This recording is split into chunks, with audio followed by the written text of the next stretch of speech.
फिर से शुरुआत आपसे ही। पायले हैं, बिंदियां हैं, चूड़ियां हैं बेटियां। वाह वाह, पायले हैं, बिंदियां हैं, चूड़ियां हैं बेटियां, दो किनारों को मिलाती कश्तियां हैं। पिता घर की छत है, मां नींव है, दीवार है। पिता घर की छत है, मां नींव है, दीवार है। बेटे दरवाजे हैं इसके, खिड़कियां हैं बेटियां।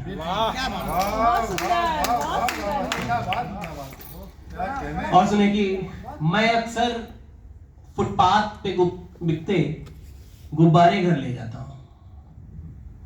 मैं अक्सर फुटपाथ पे बिकते गुब्बारे घर ले जाता हूं। शायद मेरे बच्चे की जिद उन बच्चों को रोटी दे दे। शायद मेरे बच्चों की जिद उन बच्चों को रोटी दे दे। चक्रव्यूह में बैठे हैं, फिर भी सहमे सहमे डरते हैं कि कब अभिमन्यु आकर उन्हें चुनौती दे दे।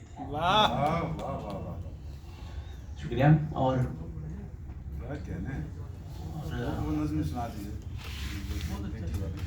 तो एक नज्म है और फिर अपनी जगह है, ठीक है। सुने दोस्तों, एक नज्म से आप सबको जोड़ रहा हूँ, उससे पहले एक छोटी सी कविता बस, ठीक है, मानूंगा नहीं। अब तो जाने क्या होता है, हर आहट से डरते हैं। खिड़की दरवाजे छत बिस्तर उपहास हमारा करते हैं। लिखने बैठूं तो कविता के शब्द खत्म हो जाते हैं।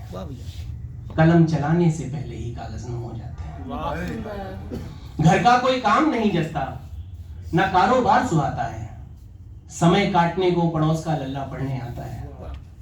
अब ऐसे ही दिन उगता है, ऐसे ही ढल जाता है।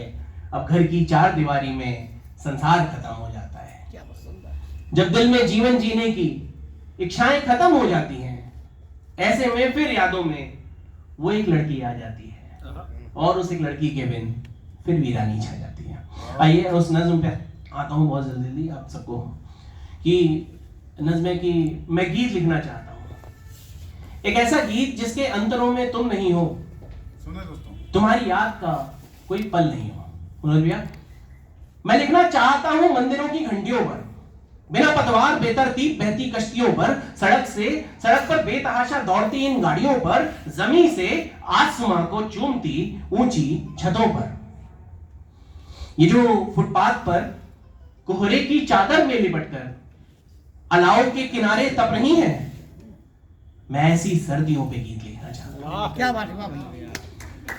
ये जो फुटपाथ पर कोहरे की चादर में लिपटकर अलाव के किनारे तप रही हैं, मैं ऐसी सर्दियों पे गीत लिखना चाहता हूं। मैं सच में गीत लिखना चाहता हूं। मैं लिखना चाहता हूं बेतहाशा बारिशों पर।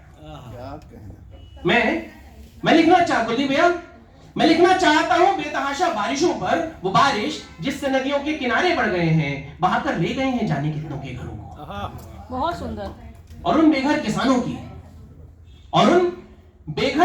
की जिन्हें तो जून की रोटी भी अब हासिल नहीं है, वो जिनकी लड़कियां फसलों से पहले पक गई।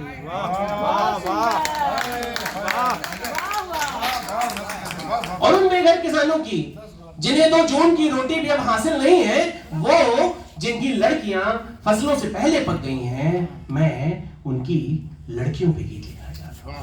मैं सच में गीत लिखना चाहता हूं, एक ऐसा गीत जिसके अंतरों में तुम नहीं हो, तुम्हारी याद का कोई पल नहीं हो। बहुत बहुत धन्यवाद।